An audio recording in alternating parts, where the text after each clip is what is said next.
Hey guys, welcome back to another learning video. I am Shagupta and I am saying you hi. Hope you all are doing your studies well. So friends, today I am going to explain a new story, English story named The Last Leaf. The writer of this story is O. Henry. So आज मैं आपको बहुत अच्छी सी एक story सुनाने वाला हूँ which is very interesting and a very unhappy story named The Last Leaf by O. Henry. So let's get started. So friends, इस स्टोरी की स्टार्टिंग में बताया जाता है कि इसमें दो फ्रेंड्स होती हैं, दो गर्ल्स होती हैं named Susanna and Joanna. So उनको हम शॉर्ट में कह सकते हैं Sue and Johnsy. So Sue and Johnsy, these two girls are a very best friend. वो लोग रहते हैं एक 3 स्टोरी ब्रिक हाउस में. वो बहुत ही थिक हाउस होता है, थिन हाउस होता है. ज़्यादा बड़ा उनका घर नहीं होता. वो 3 मंजिल वाले हाउस में उसके टॉप 3rd फ्लोर पर वो रहते थे. सो उस टाइम पर नवंबर का मंथ चल रहा था और बहुत कोल्ड होता है नवंबर का मंथ. सो उस टाइम पर एक निमोनिया डिजीज़ है वो चल रहा था. सो निमोनिया डिजीज़ कैसे कॉज करता है, जैसे as like just corona virus कोविड-19, जैसे हम किसी को टच कर रहे हैं तो वो डिजीज़ फैल रहा है. सो सेम एज निमोनिया वो भी वैसे ही फैल रहा था. जैसे अगर हमने किसी को टच करा तो ऐसे by person to person means वो निमोनिया डिजीज़ फैल रहा था. सो जल्द ही क्या होता है, वो निमोनिया डिजीज़ जॉन्सी को भी पकड़ लेता है. मीन्स जॉन्सी बीमार हो जाती है, जॉन्सी को फीवर आ जाता है और वो भी इस निमोनिया डिजीज़ में कैचअप हो जाती है. सो जब स्यू को इस बारे में पता चलता है कि जॉन्सी बीमार हो गई है, उसको निमोनिया डिजीज़ लग गया है, तो वो तुरंत ही डॉक्टर को फ़ोन करती है और डॉक्टर को बुलाती है. डॉक्टर जब आते हैं तो उस स्यू से पूछते हैं कि what happened, why you called me. So Sue Johnsy के बारे में सब कुछ बता देती है कि उसको ये डिजीज़ लग गई है इस तरीके से. सो जब डॉक्टर जॉन्सी का ट्रीटमेंट कर रहे होते हैं, ट्रीटमेंट करने के बाद जब डॉक्टर आते हैं, one morning that busy doctor told Sue that Johnsy has only 1 chance of in 10 of surviving this. Means doctor कहते हैं, डॉक्टर स्यू को बताते हैं कि उसके पास केवल 1% चांसेस हैं. जॉन्सी के पास केवल और केवल 1% चांसेस हैं उसके सर्वाइव करने के. तो उसके पास सिर्फ और सिर्फ 1% चांसेस क्यों है, ऐसा डॉक्टर क्यों कह रहे हैं. तो स्यू जो है वो डॉक्टर से पूछती है कि ऐसा क्यों कह रहे हैं आप. तो डॉक्टर बताते हैं कि मैं जब किसी का ट्रीटमेंट करता हूँ, डॉक्टर कह रहे हैं कि मैं जब किसी का ट्रीटमेंट करता हूँ तो उसमें 100% चांसेस होते हैं उसके ठीक होने के. लेकिन अगर कोई पेशेंट के पास विल पावर ही नहीं है या फिर वो कोई विल नहीं रखता कि मैं ठीक हो जाऊंगा, तो डॉक्टर उस 100% में से 50% ऑफ चांसेस कट कर देते हैं. इसका मतलब जॉन्सी के पास भी ऐसी कोई विल पावर नहीं है. मीन्स जॉन्सी ये चाहती है कि अब तो मैं बीमार हो गई, अब तो मैं मर ही जाऊंगी. सो जॉन्सी ये थिंकिंग रख रही है कि अगर मैं बीमार हो गई तो मैं शी विल डाई. सो जब डॉक्टर जो हैं स्यू को बताते हैं तो स्यू ज़्यादा घबराती नहीं है कि ऐसा कुछ नहीं होगा. जब डॉक्टर चले जाते हैं, स्यू को बता के ये सब डॉक्टर चले जाते हैं, तो after the doctor had gone, Sue सोचती है कि ऐसा कुछ नहीं होगा. जॉन्सी अगर सूप वूप पिएगी, अच्छा खाना खाएगी तो वो जल्दी से ठीक हो जाएगी. There is nothing to worry. So वो जाती है और टेबल पे अपना सारा काम करने, जो स्केचिंग वगैरह का काम है वो करना स्टार्ट कर देती है. लेकिन जैसे ही स्यू देखती है जॉन्सी को, जॉन्सी मतलब कुछ काउंट कर रही है, दैट जस्ट लाइक 12, 11, 10, 9, 8, 7 ऐसे वो काउंट कर रही है. सो स्यू जो है जॉन्सी के पास आती है. As you can see in the picture, Sue Johnsy के पास आती है कि तुम ये क्या काउंट कर रही हो, what is 12, 9, 10, what you are counting this, why you counting this. So Johnsy बताती है कि मैं अपने अगले वाले जो विंडो के पास जो ट्री है उसकी लीव्स काउंट कर रही हूँ. जैसे ही उस ट्री की लास्ट लीफ गिर जाए उस ट्री की लास्ट लीफ जब गिर जाएगी तो मैं भी मर जाऊंगी। तो जॉन्सी सीयू से ऐसा कहती है। तो सीयू कहती है ऐसी कौन सी स्टूपिड बात कर रही हो कि अगर उससे ट्री की सारी लीव्स गिर जाएंगी तो तुम भी मर जाओगी, उसकी जब लास्ट लीफ गिर जाएगी तो तुम भी मर जाओगी। What the stupid things are you talking about. So Johnsy जो है वो सीयू जो है वो जॉन्सी को डांटती है कि ऐसे नहीं कहते हैं, व्हाट द स्टूपिड थिंग्स। सो बस यही कह के सीयू जो है चली जाती है अपनी टेबल पे और सोचती है कि अगर ये ऐसा सोच रही है, इसके पास विल पावर ही नहीं है, तो ये कैसे अपनी इस फाइट को जीत पाएगी। सो वो फिर थिंक करती है कि उसके जो सेकंड फ्लोर पे उसकी एक मिस्टर ब्रेमन रहते थे, एक ओल्ड मैन हैं वो रहते थे। सो वो उनके पास जाती है। So as you can see in the picture, Sue जब उस मिस्टर ब्रेमन के पास जाती है जो एक ओल्ड मैन है, उसके घर के नीचे रहते थे।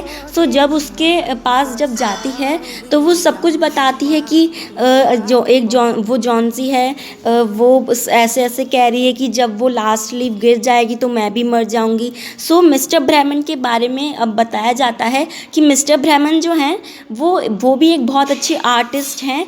वो सीयू और जॉन्सी दोनों की बहुत अच्छी से केयरिंग करते हैं, उनको खिलाते पिलाते हैं और अच्छे से उनका जो है केयर करते हैं। सो मिस्टर ब्रेमन जो हैं वो बहुत केयर करते हैं जॉन्सी की और सीयू की भी। सो मिस्टर ब्रेमन भी जब ये बात सुनते हैं सीयू से कि जॉन्सी कैसे स्टूपिड बात करती है, तो पहले तो वो गुस्सा होते हैं कि तुमने समझाया नहीं जॉन्सी को कि वो कैसे गंदी गंदी ऐसे बातें कर रही है। ऐसे नहीं कहते हैं कि वो जब उस ट्री की लास्ट लीफ गिर जाएगी तो वो भी मर जाएगी। What the stupid things are she talking about.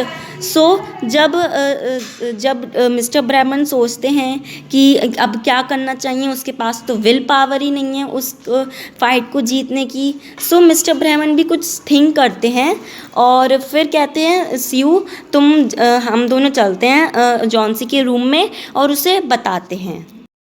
तो जब ब्रेमन और सीयू दोनों अपस्टेयर्स जाते हैं जॉन्सी के पास, तो देखते हैं कि जॉन्सी जो है वो सो रही होती है। तो सीयू और मिस्टर ब्रेमन वो दोनों एक दूसरे को देखते हैं और देखते हैं कि बाहर जो है बहुत तेज़ रेन हो रही है और ये रेन शायद रात तक भी कंटिन्यू हो सकती है। तो फिर वो दोनों देखते हैं सिर्फ और सिर्फ 5 लीव्स तब बची होती हैं, 5 to 4 लीव्स उस ट्री पर बची होती हैं और जॉन्सी जो है वो सो रही होती है। सो इन द नाइट क्या होता है, सीयू जो है एक कर्टन लगा देती है। क्यों लगाती है वो कर्टन? ताकि अगर जब सुबह हो तो अगर वो लीफ गिर गई हो तो जॉन्सी वो देख ना पाए, क्योंकि उसे डर था कि कहीं जॉन्सी ने देख लिया कि वो लास्ट लीफ भी गिर गई है कि कहीं वो मर ना जाए, क्योंकि उसे बहुत ज़्यादा डर लग रहा था। सो उसने जो है रात के टाइम वो कर्टन लगा दिया ताकि विंडो के बाहर जॉन्सी जो है वो देख ना पाए। सो जब सुबह होती है, जब सीयू जागती है नेक्स्ट मॉर्निंग, तो वो देखती है वो सो रही होती है।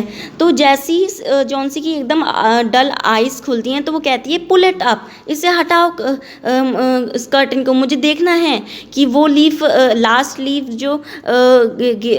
जो 5 लीव्स थी वो बची है कि नहीं, वो क्या होगा उसका। सो वो बहुत ही ज़्यादा मतलब डल हो के सीयू जो है वो बहुत परेशान हो कि अब तो गॉड ही कुछ कर सकते हैं। वो बहुत परेशान हो के उस कर्टन को हटाती है। As you can see in the picture, वो जैसे ही हटाती है तो जॉन्सी देखती है सिर्फ और सिर्फ एक ही लीफ बची होती है। This is the last leaf which is left in that tree. So वो देखती है कि सिर्फ और सिर्फ लास्ट लीफ बची होती है।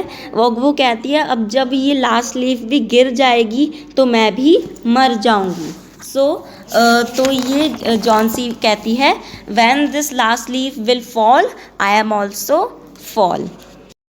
तो जब सीयू किचन में जाती है तो वो सोचती है कि नहीं ठीक हो जाएगी और वो उसके लिए एक चिकन सूप बनाने लगती है।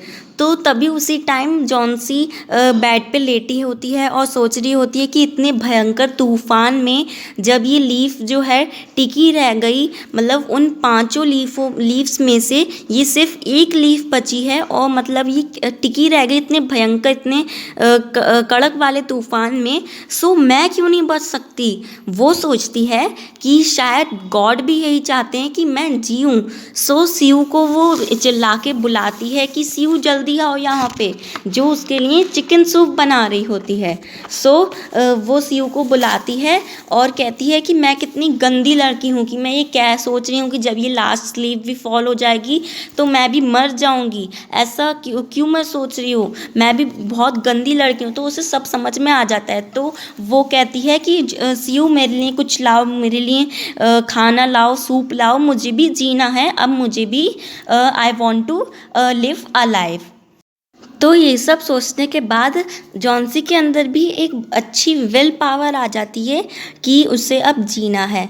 तो जब डॉक्टर आते हैं उसका ट्रीटमेंट करते हैं तो उसके बाद शिव से कहते हैं कि अब ये ठीक हो सकती है, इसके अंदर अब एक विल पावर आ गई है। सो अभी जल्दी से ठीक हो जाएगी, तुम इसे सूप वो पिला दो। सो और वो डॉक्टर शिव को ये भी बताते हैं कि मैं नीचे जा रहा हूँ, एक मिस्टर ब्रह्मन है नीचे, उन्हें भी निमोनिया हो गया है। जो मिस्टर ब्रह्मन जो जॉन्सी की मदद करना चाहते थे, मदद कर रहे थे, उनके बारे में अब यहाँ बात हो रही है कि जो वो शिव से कहते हैं कि मिस्टर ब्रह्मन तुम्हारे नीचे वाले फ्लोर में जो रहते हैं उनको भी ये निमोनिया डिजीज़ लग गई है, तो मुझे भी, उनकी बहुत क्रिटिकल कंडीशन है, उन्हें बहुत जल्दी हॉस्पिटलाइज करना होगा, तो उनको भी निमोनिया हो गया है, तो मैं अब उनका ट्रीटमेंट करने जा रहा हूँ।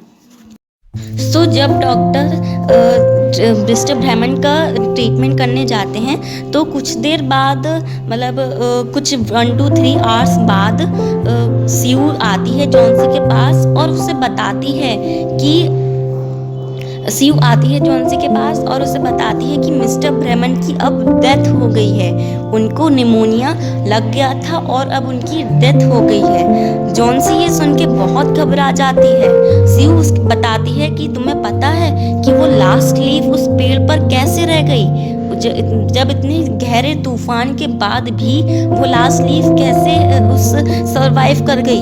तो वो जॉन्सी को बताती है it's a mister Behrman masterpiece, mister Behrman तुम्हारी मदद करना चाहते थे, उन्हें डर था कि अगर वो लास्ट लीफ गिर गई तो तुम कहीं मर ना जाओ, तो मैंने उस रात में जो है कर्टेन लगा दिया था और रात में ही इतने ज़्यादा बहुत ज़्यादा इतने गंदे तूफान में भी वो गए बाहर, लैडर उन्होंने लगाई और वॉल पर इतनी अच्छी एक लीफ की डिज़ाइन बनाई, एक लीफ का ड्राइंग करी जिससे बिल्कुल रियल लीफ लगे। सो जो अभी तुम देख पा रही हो ना, वो विंडो के पार लीफ, वो मिस्टर ब्रह्मन का मास्टरपीस है, वो मिस्टर ब्रह्मन ने ड्राइंग बनाई थी।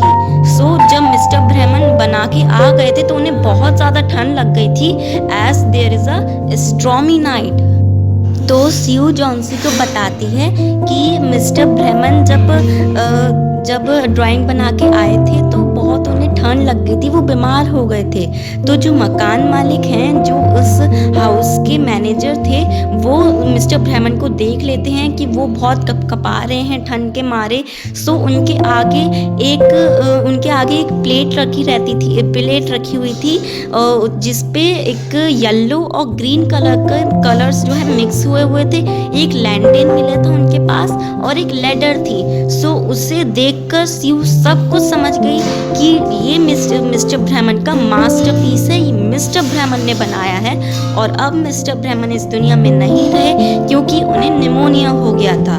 सो यही इस स्टोरी का एंड है। जैसा कि मैंने आपको बताया था, इस स्टोरी की एंडिंग बहुत अनहैप्पी होगी। This is the story was unhappy. So इस स्टोरी से हमें ये सीख मिलती है कि चाहे जो हो जाए, चाहे जैसी भी बीमारी हो, हमें अपनी विल पावर कभी भी नहीं खोनी चाहिए। बिकॉज हमें ये हमेशा मान के रखना चाहिए कि अगर हम बीमार हो गए तो हम ज़रूर ठीक होंगे। सो हमें अपनी विल पावर कभी भी नहीं खोनी चाहिए. So this is the moral of this story. So friends, if you like this story, please give it a big thumbs up, and if you new on my channel, so please subscribe my channel, and see you in the next video. Bye bye.